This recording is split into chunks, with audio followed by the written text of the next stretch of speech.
I never made it, but I know what it takes. I'm motivated by a mix of emotion. Got my statement, and I'm reading. Uau, a gente fala que as principais guerras hoje, eu sou sócia fundadora da R122, que trabalha, como você me contou, você tem sido aí Dados é o novo petróleo do século XXI. a automaticamente buscar sua própria sobrevivência. Então, essa articulação para fazer colaboração daquelas pessoas.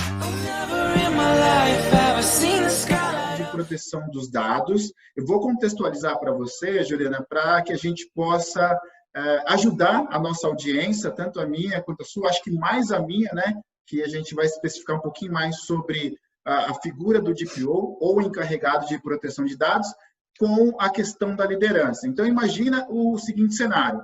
Esse profissional é aquele que vai ser o encarregado de gerenciar os dados que a empresa coleta do cliente. Ele vai ser a pessoa responsável por falar com a agência reguladora, que é a ANPD, e também para dar alguma satisfação caso tenha algum vazamento de dado para o cliente, para o mercado, enfim. Hoje eu digo que esse DPO ele vai andar em campo minado. Então, assim, eu ouso a dizer, para quem está nos acompanhando agora, que você vai ouvir algo que você não ouviu até o presente momento quando a gente fala de DPO. Fica com a gente que você vai entender o que eu estou dizendo.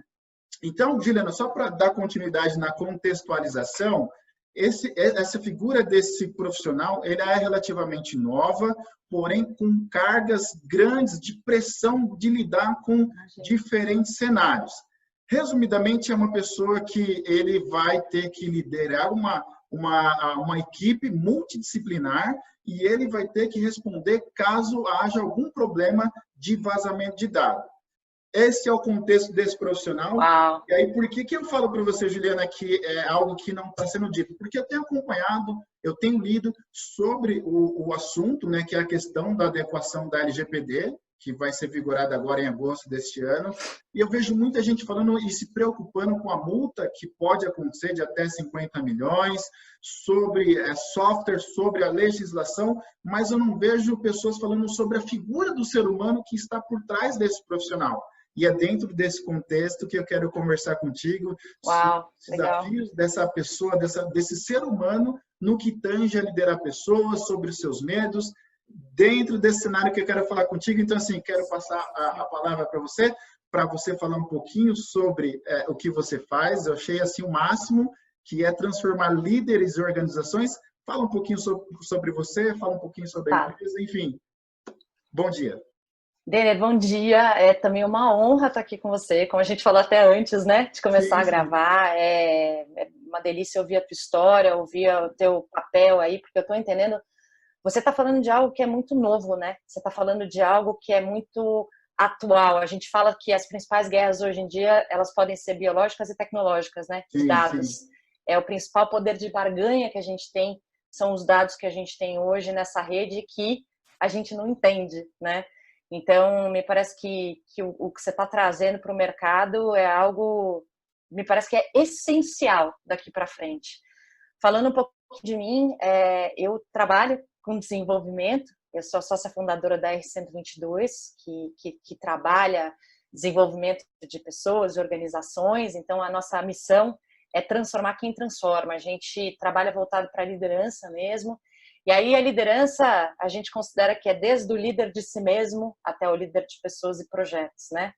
E então, quando você me chamou aqui para falar um pouco dessa figura, fiquei muito feliz, porque é uma figura nova.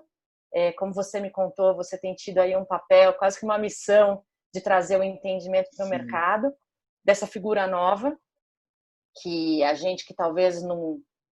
Quem não viva ainda tanto a criticidade dos dados ainda não consiga tocar na relevância dessa figura, mas me parece que é um caminho sem volta, né? É um caminho sem volta. Eu vejo assim, a The Economist fala que dados é o novo petróleo do século XXI. Pois é. Então, é o que você falou, existe a questão da guerra tecnológica, ou seja, a subtração de dados, que é uma coisa que eu vejo que é muito, assim, pouco falado aqui no Brasil, que é a questão da espionagem corporativa, ou seja, uma empresa espionar a outra por meio de subtração de dados para ter vantagem sobre ela. Então, imagina, volto a dizer, imagina a figura do DPO tendo que proteger todos esses dados e se porventura acontecer um vazamento, é ele que vai responder. Então, dependendo do cenário, ele pode ter uma mancha no seu currículo por conta de vazamento de dados. Enfim, é muito tênue essa linha do que ele realmente vai responder por si, ou por falhas da empresa, ou por falhas de terceiros, enfim. É um caminho que você disse sem volta, e aí é dentro desse cenário que a gente quer falar sobre a figura desse personagem, enfim, os desafios dele. Falando sobre esses desafios, Juliana, imagina esse profissional tendo que montar uma equipe, pegando uma pessoa do financeiro, pegando uma pessoa da TI, pegando uma pessoa, um advogado, pegando ou contratando de fora, enfim, ele vai ser o líder de uma equipe multidisciplinar.